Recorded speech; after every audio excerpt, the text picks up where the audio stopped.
जब जोग विरागा तपमक भागा श्रवण सुनई दसीला। आपनु उठी धावई रहे ना पावई धरी सब घालई खीसा। असभ्रष्ट आचारा भा संसारा धर्म सुनिए नहीं काना। तेही बहुविधि त्रासई देश निकासई जो कहे वेद पुराना। धेनु रूप धरी हृदय विचारी गई तहाँ जहाँ सुरमुनि झारी। निसंताप सुनाइए सी रोई काहूँ ते कछु काज न होई। नमस्कार व्यूअर्स, और आप सब लोग कैसे हैं? आशा करती हूँ आप सब लोग अच्छे होंगे, स्वस्थ होंगे और मेरा रामचरितमानस का पाठ अवश्य देखते होंगे। तो सबसे पहले हम जान लेते हैं कि कल तक हमने कहाँ तक पढ़ा था। देवता, यक्ष, गंधर्व, मनुष्य, किन्नर और नागों की कन्याओं तथा बहुत सी अन्य सुंदरी और उत्तम स्त्रियों को उसने अपने भुजाओं के बल से जीत कर ब्याह लिया। मेघनाथ से उसने जो कुछ कहा उसे उसने मानो पहले से ही कर रखा था, अर्थात रावण के कहने भर की देर थी। उसने आज्ञा पालन में तनिक भी देर नहीं की। जिनको रावण ने मेघनाथ से पहले ही आज्ञा दे रखी थी, उन्होंने जो करतूतें की अब उसे सुनो। सब राक्षसों के समूह देखने में बड़े भयानक, पापी और देवताओं को दुख देने वाले थे। वे असुरों के समूह उपद्रव करते थे और माया से अनेकों प्रकार के रूप धरते थे। जिस प्रकार धर्म की जड़ें कटें, वे वही सब वेद विरुद्ध काम करते थे। जिस स्थान में गौ और ब्राह्मणों को पाते थे, उसी नगर, गांव और पुरवे में आग लगा देते थे। तो कल तक यहाँ तक था। अब आपको जानना होगा कि मैं ये पाठ क्यों कर रही हूँ, किस लिए कर रही हूँ। तो ये पाठ है, एक शुभ काज है और मंदिर के लिए है। तो जिस मंदिर की मैं आपसे वर्णन कर रही हूँ, उस मंदिर की मैं वीडियो डालती हूँ, आप लोग देखिए।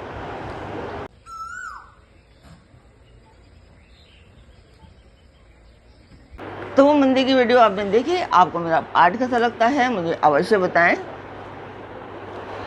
तो अब हम चलते हैं आज के पाठ पर। एक बार फिर से मेरे सब्सक्राइबर को बहुत बहुत थैंक्स। और जिस तरह से आप अपना प्यार मेरे चैनल को दे रहे हैं, आप देते रहिए। मुझे इस मंदिर के लिए आप लोगों के प्यार की बहुत ज़्यादा ज़रूरत है। तो शुरू करते हैं अब हम आज का पाठ। स्वागत करती हूँ मैं आप सभी का अपने इस कार्यक्रम रामचरितमानस के बालकांड पाठ में।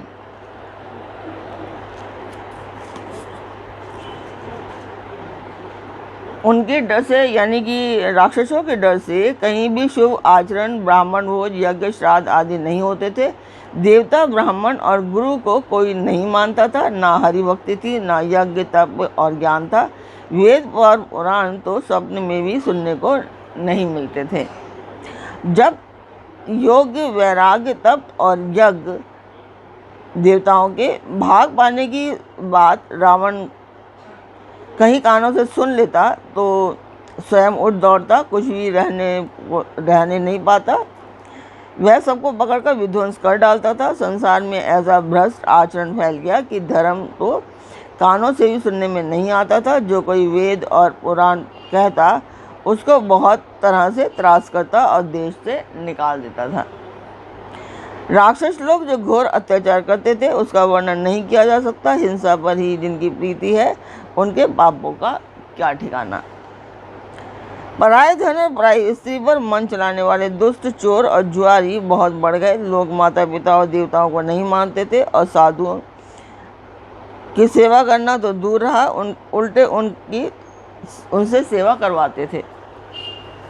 शिवजी कहते हैं कि हे भवानी, जिनके ऐसे आचरण हैं, उन सब प्राणियों को राक्षसी समझना। इस प्रकार धर्म के प्रति अतिशय ग्लानि देखकर पृथ्वी अत्यंत भयभीत एवं व्याकुल हो गई।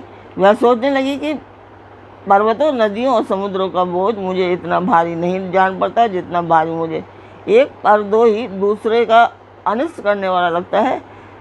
पृथ्वी सारे धर्मों को विपरीत देख रही है, पर रावण से भयभीत हुई वह कुछ नहीं बोल पाती। अंत में हृदय में सोच विचार कर गौ का रूप धारण कर धरती वहाँ गई जहाँ सब देवता मुनि छिपे थे। पृथ्वी ने रोकर उनको अपना दुख सुनाया, पर किसी से कुछ भी काम न बना। सब देवता, मुनि और गंधर्व सब मिलकर ब्रह्मलोक के लोग सत्यलोक को गए।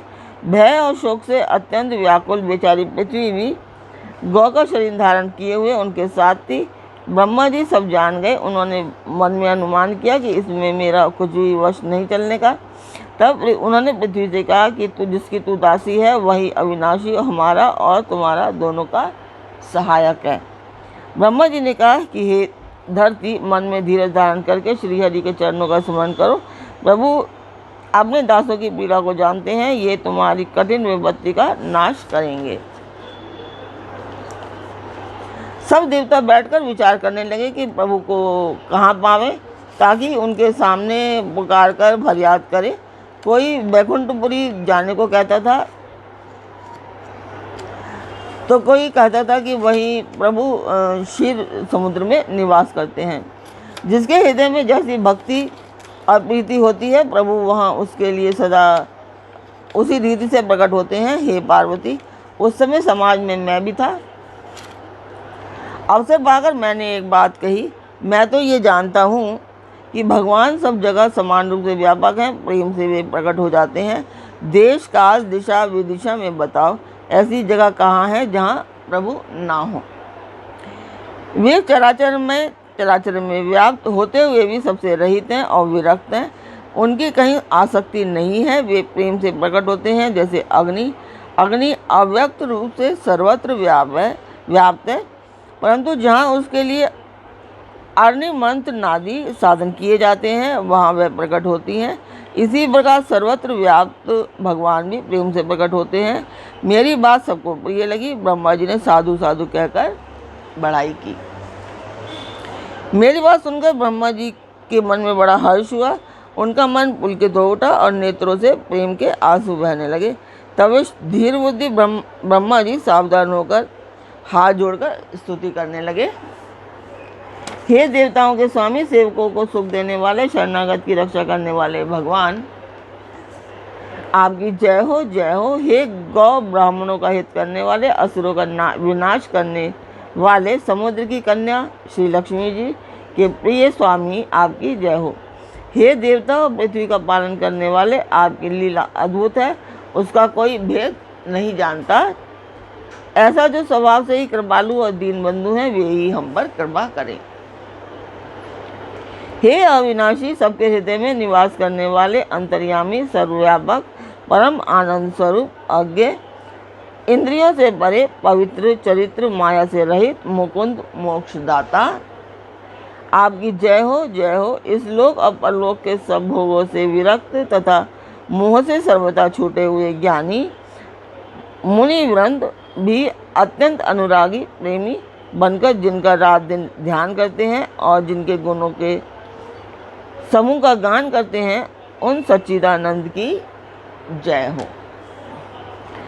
उन्होंने बिना किसी दूसरे संगी अथवा सहायक के अकेले ही या स्वयं अपने को त्रिगुण रूप ब्रह्मा विष्णु शिव रूप बनाकर अथवा बिना किसी उपादान कर कारण के अर्थात स्वयं ही सृष्टि का अभिन्न निमित्तोपादन कर कारण बनकर 3 प्रकार की सृष्टि उत्पन्न की। वे पापों का नाश करने वाले भगवान हमारी सुधि ले।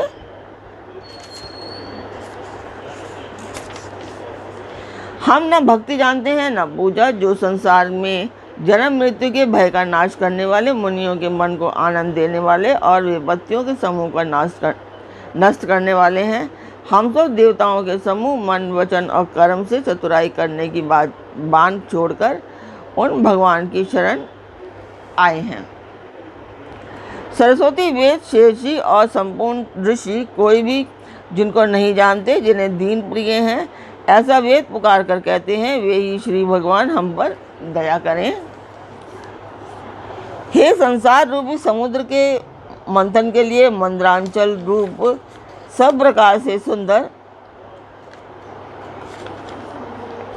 गुणों के धाम और सुखों की राशि नाथ, आपके चरण कमलों में मुनि, सिद्ध और सारे देवता भय से अत्यंत व्याकुल होकर नमस्कार करते हैं। देवताओं और पृथ्वी को भयभीत जानकर और उनके स्नेह युक्त वचन सुनकर शोक और संदेह को हारने वाली गंभीर आकाशवाणी हुई। हे मुनि सिद्ध और देवताओं के स्वामियों, डरो मत, तुम्हारे लिए मैं मनुष्य का रूप धारण करूंगा और उदार सूर्यवंश में अंशों सहित मनुष्य का अवतार करूंगा। कश्यप और अदिति ने बड़ा भारी तप किया था, मैं पहले ही उनको वर दे चुका हूँ। वे ही दशरथ और कौशल्या के रूप में मनुष्यों के राजा बनकर श्री अयोध्यापुरी में प्रकट हुए हैं। उन्हीं के घर जाकर मैं रघुकुल में श्रेष्ठ 4 भाइयों के रूप में अवतार लूँगा। नारद के सब वचन में सत्य करूँगा और अपनी पराशक्ति के सहित अवतार लूँगा। मैं पृथ्वी का सब भार हर लूँगा। हे देववृंद, तुम निर्भय हो जाओ। आकाश में ब्रह्म की वाणी को कान से सुनकर देवता तुरंत लौट गए, उनका हृदय शीतल हो गया। तब ब्रह्मा जी ने पृथ्वी को समझाया, वह भी निर्भय हुई और उनके जी में भरोसा ढांढस आ गया।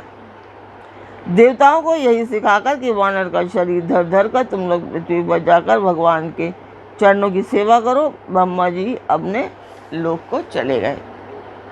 सब देवता अपने अपने लोक को गए। पृथ्वी सहित सबके मन को शांति मिली। ब्रह्मा जी ने जो कुछ आज्ञा दी उससे देवता बहुत प्रसन्न हुए और उन्होंने वैसा करने में देर नहीं की।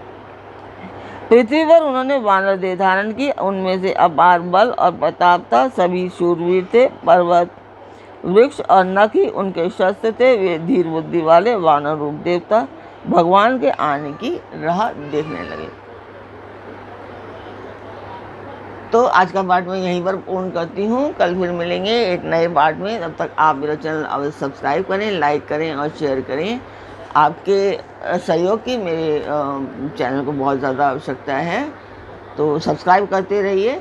और मेरे सब्सक्राइबर को मैं थैंक्स करना चाहूँगी, जो भी मेरे सब्सक्राइबर्स हैं और जो देख रहे हैं। सभी लोग सब्सक्राइब करें, सब्सक्राइब करना ना भूलिए और अपने परिवार और मित्रगणों को भी कहिए सब्सक्राइब और शेयर करने के लिए। तो कल फिर मिलते हैं एक नए पाठ में, एक नई उमंग, एक नई तरंग के साथ। तब तक के लिए नमस्कार। जय सिया राम, सियापति रामचंद्र जी की जय।